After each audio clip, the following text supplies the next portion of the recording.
Okay, again, talking about the historical Jesus, you may have noticed I'm going to talk about something that seems to be captivating or people in our culture are talking about, questioning. Modern socialism and Jesus teaching about economics. And I have some passages you can look at later. I'll touch on them. Luke 6, beginning with verse 34 through 36, Acts 2, 44 through 45, a couple verses there, and then this passage out of Luke 19 about Jesus visiting the rich tax collector's house, Zacchaeus.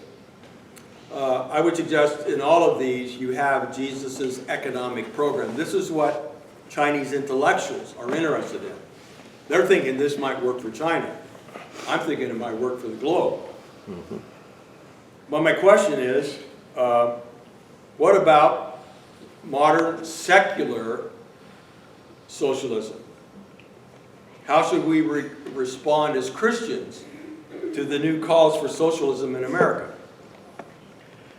More specifically, again, what can we learn from Jesus' teaching about economics? Is socialism, or some form of socialism, in alignment with Jesus' teachings? Now, let me give a general definition of socialism, because there's many types. A government agency collects revenue from the populace in the form of taxes. You don't know anything about that, do you? And distributes it to those the government determines should receive aid. Now, one of the glaring questions is, how should the government decide who gets these funds and how much it takes from people? Now, this is one of the difficult aspects of the socialism we're hearing about. It's difficult because it's a very subjective decision. And it's a question of values, not just finance. Now, certainly the government doesn't represent and cannot represent everyone's values. The government has to make, some decisions. For example, what if the government decided to give money to those who refuse to work? And in fact, we learned that they use their government sources for their addictions, whatever they might be. And what if those in power essentially were motivated to give this money to support their own cause? In other words, they're buying votes. How do we feel about that? How do we know that's not happening? What happens when those collecting the money also make sure they stay in a position of power and luxury? You know that Stalin, the vicious murder of millions in the Soviet Union, had 18 mansions. While millions of Russian, the Soviet poor people, some of them were close to poverty, in addition to him murdering millions of people. Now, I'm not saying our government's going to do that. Also problematic is, how do you motivate those who are going to pay for this? In other words, those being taxed. How do you motivate people to continue to invest time, to work hard, to get up in the morning and go about their business or their professions when they're going to be taking less home? Jonathan, do you have?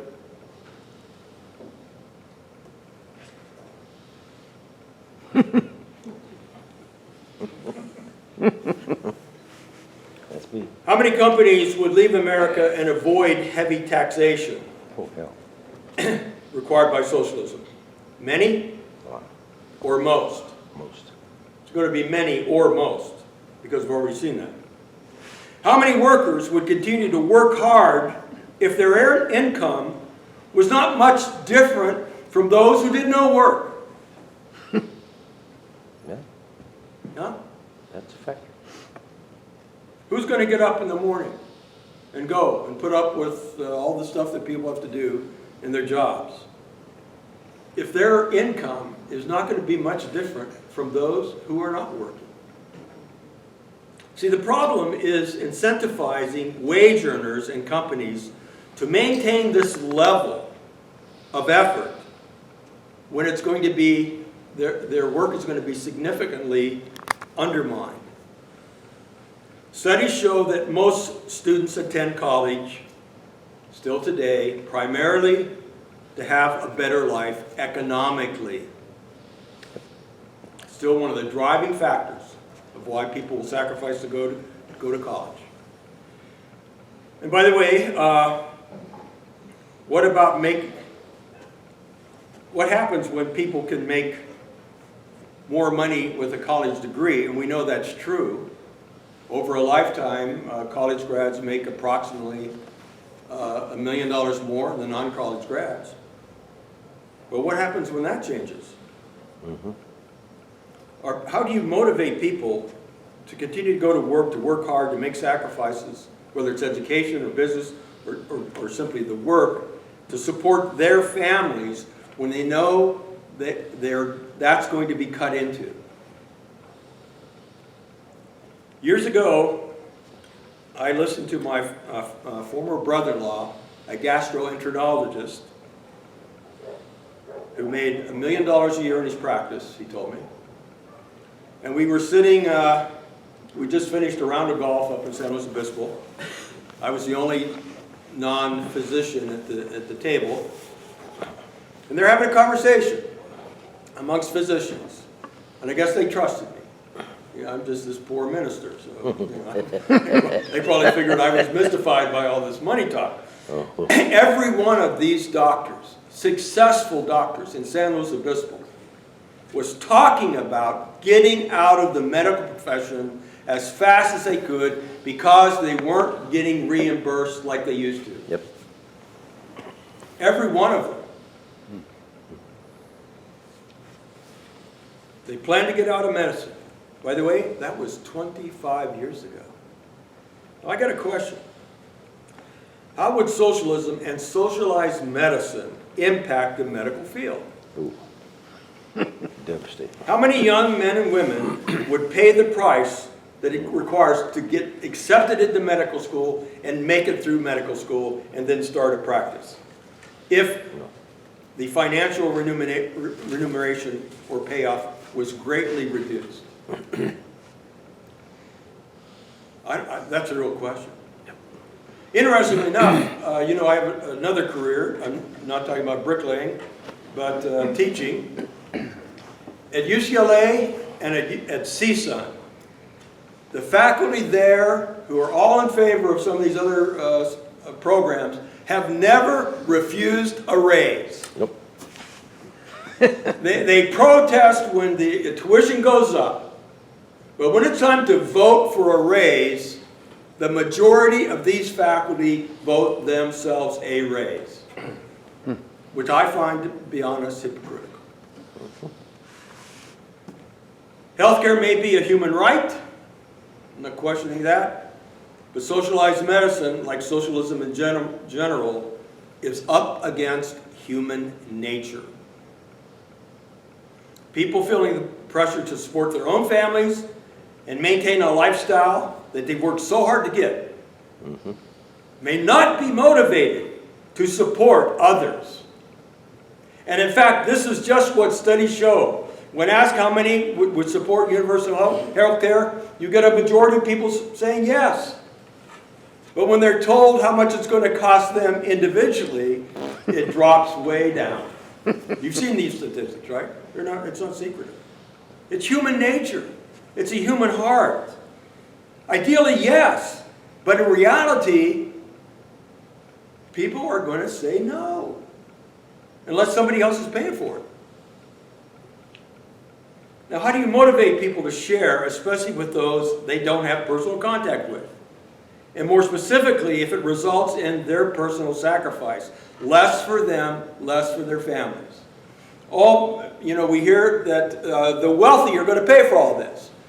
Well, guess what? There's not enough money amongst the wealthy to pay for this. Everybody is going to have to pay more. Mm-hmm.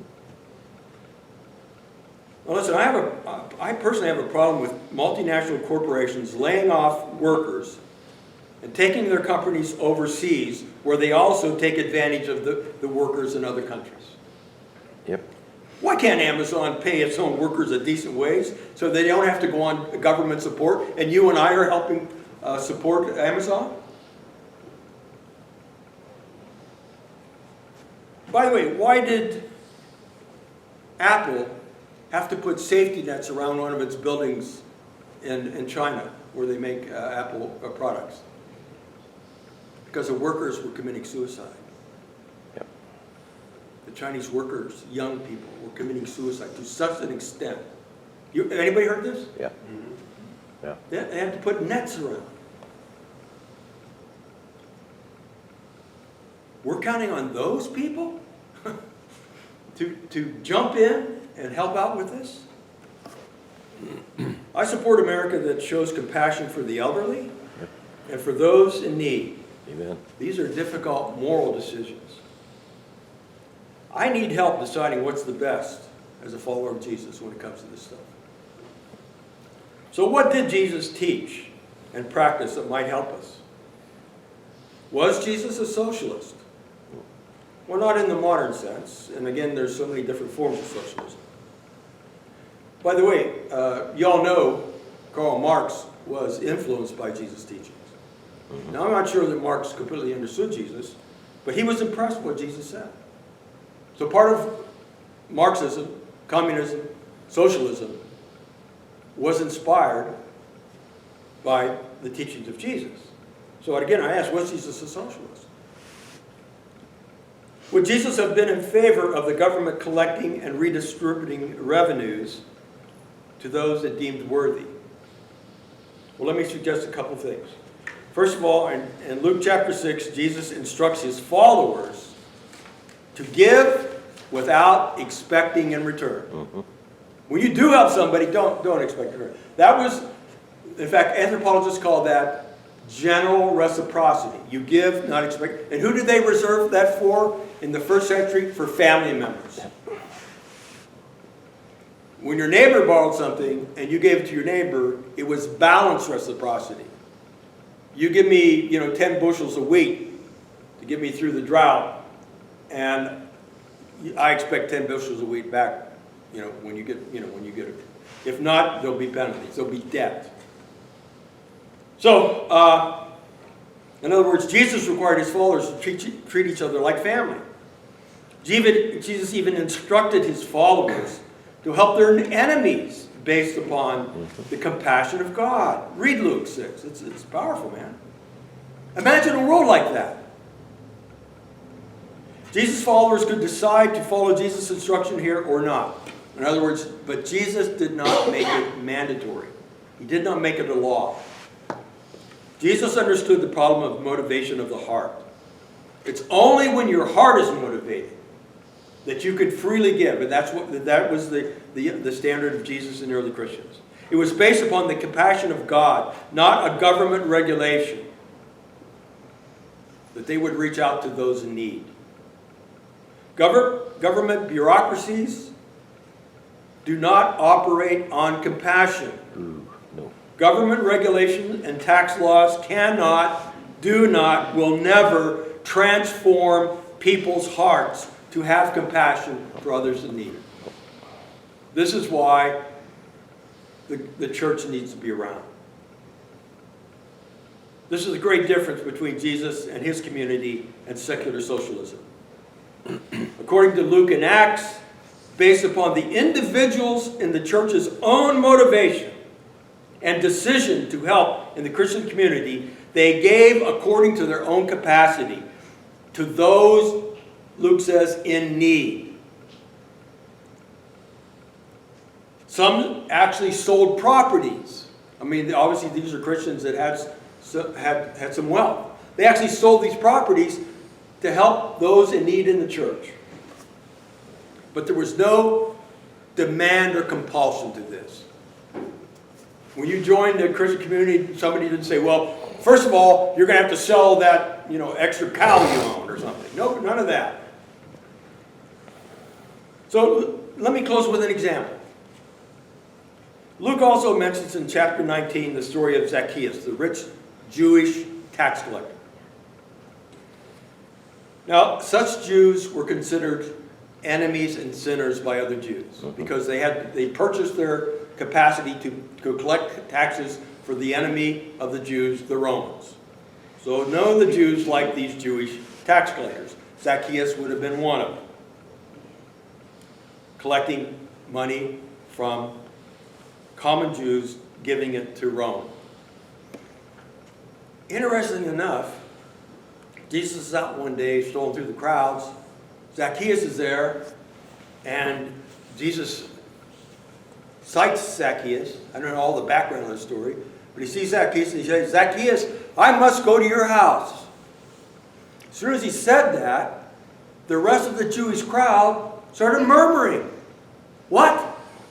He's going to a tax collector? He's going to the home of a sinner? Notice that part of the story. So they complained when they heard that Jesus was actually going to Zacchaeus' house. Now notice what happens.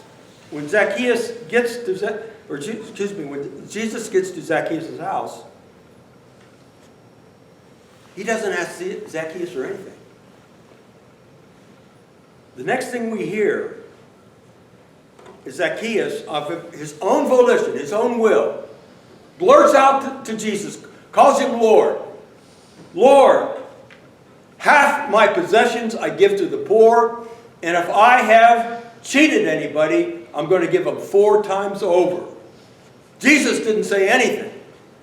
Jesus didn't say, Zacchaeus, if you want to avoid hell, give half your possessions to the poor, and 4 times if you defrauded anybody. You sinner. He never said that. What made Zacchaeus make such a statement? I think Luke is trying to point out his heart had been changed by Jesus and the gospel. Yep. That'll happen, man. You'll get real generous with God when you realize that God has been real generous with you. Amen. And it's people like that who have supported the Christian mission from day one.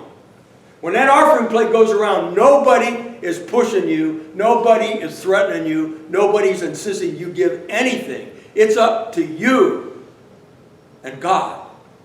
And nobody around here will ever ask that. It's always been the Christian tradition. But it's generosity comes out of a transformed heart. And God transforms hearts, not governments. Amen. You cannot legislate the human heart. Our politicians are going to have a tough time with this. And by the way, this is an example of biblical social justice, which is motivated by the realization of a God who loves us and that we want to help those in need. I think this is the real hope for our culture in the world. Mm-hmm. Socialism without a transformed heart will collapse into despotism and anarchy where it has everywhere on the planet. Yep. It's a false gospel. It's a false hope. It's unsustainable. Yes, I'm in favor of everything our government can do to help. But, our culture needs the church to reach out and to help support, to reach out to the needy and have a heart for the needy. We can't wait for the government to resolve a problem because of human nature. Amen. Amen. Yes. Tough.